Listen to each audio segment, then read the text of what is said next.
news. New belt showed up today for the chipper. And look at that. First brush pile gone. Now I just have that disaster back there to finish. But hooray for small steps.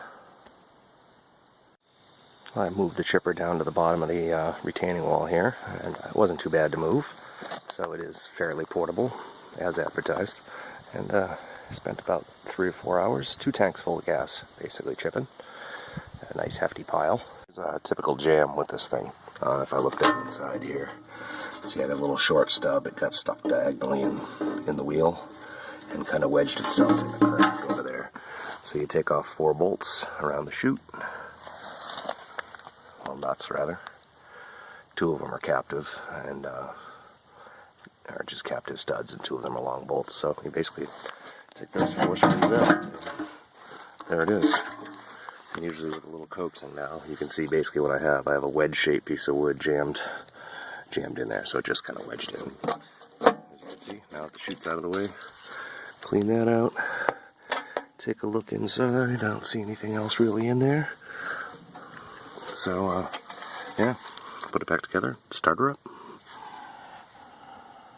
Well, here's something that doesn't bode well. I've used my chipper about 5 times now, and the recoil starter now doesn't want to yank back in, so I'm going to have to take the recoil assembly off the motor, and I might get lucky and I'll take it off and it'll recoil right away, but probably not. I'll probably have to rebuild the stupid thing now.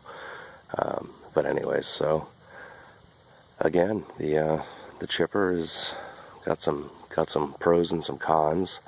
This, honestly, I mean, it's a Briggs motor, so this really is a Briggs quality issue more than a DR quality issue. But still, DR chose Briggs, so that's just part of the equation.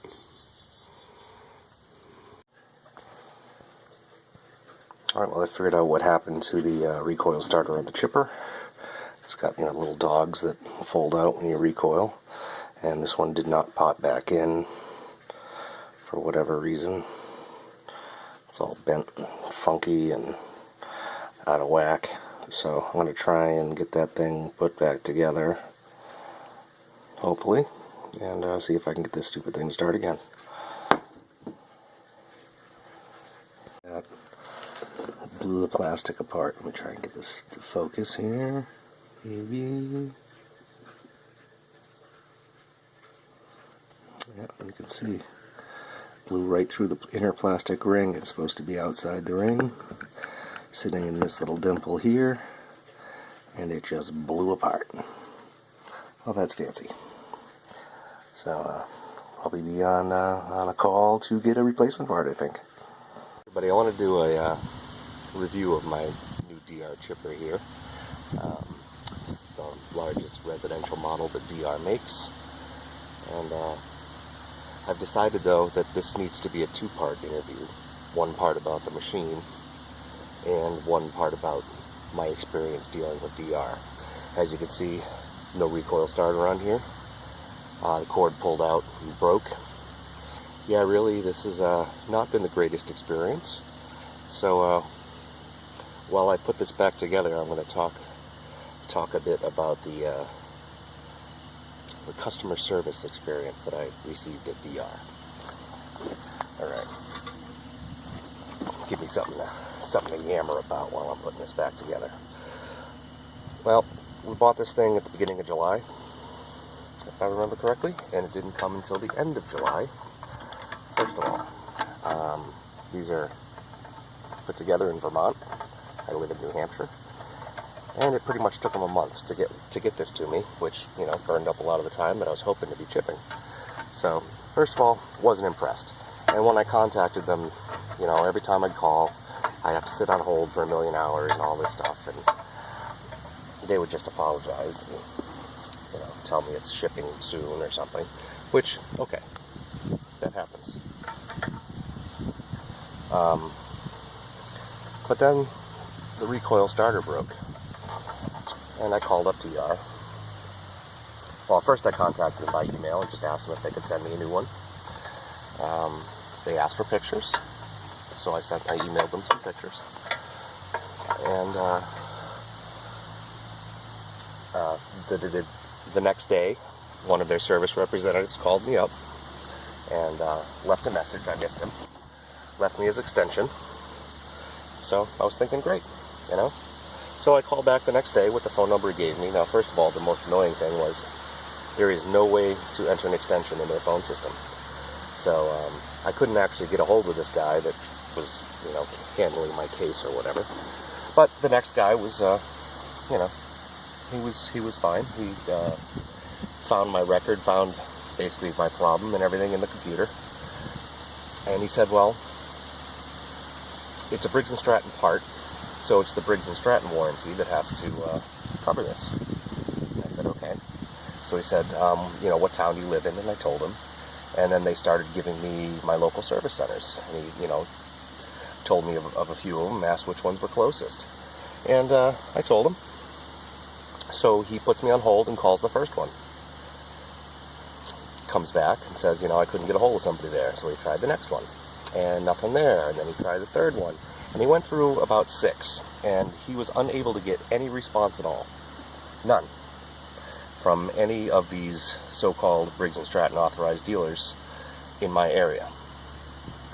So I said, look, don't you guys have that part in your warehouse? And he said, yeah. I said, why can't you just send me one?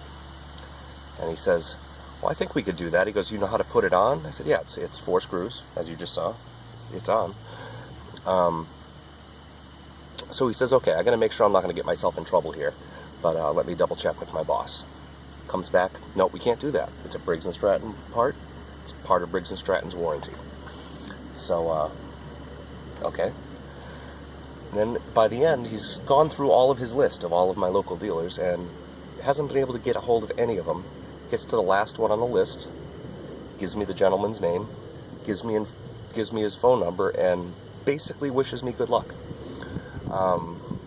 He just says you can get it, you can bring it to any Briggs & Stratton authorized dealer. But he just called them all, and none of them are answering. They're all little mom and pop places that are probably open and close every 2 or 3 years. Some of them go away, and basically we don't have a Briggs & Stratton certified dealer around here, from what I can tell. So I went on Amazon and I bought this stupid thing, because the point is I was going to have to drive an hour across the state, from what I could tell, one way, to get this part. And of course, they want me to bring the chipper. So throw this thing in the truck, drive it an hour across the state so they can look at it. Probably, my guess is they wouldn't even have this in stock. So then I would drive home, and then 2 days later they would probably call me up and tell me that it's in stock and I can go get it. And you know what? At that point, I was already annoyed, and I just paid the $30. So, just something to bear in mind. I mean, I bought this from DR.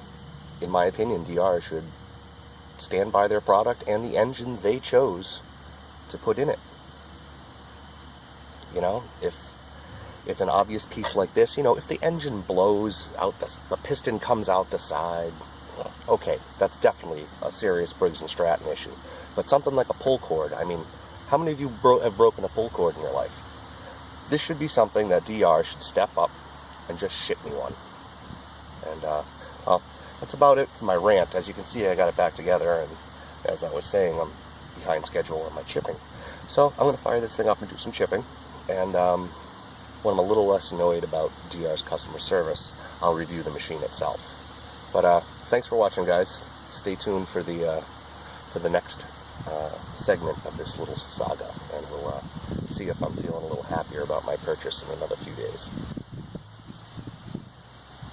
As I mentioned in the notes on top of the video, this is going to be more than a 2-part video. I thought the next video was going to show you in operation, but as you can see, things have happened over here. So I have another video coming. I'm also editing it today. They're both going to come out at the same time. But essentially, the rope broke because the guts of the chipper broke. So actually, it was not Briggs's fault. It was DR's fault. Briggs should ask them for a new pull cord, because it's DR's fault. But we'll get into this in video 2. So make sure you check it out.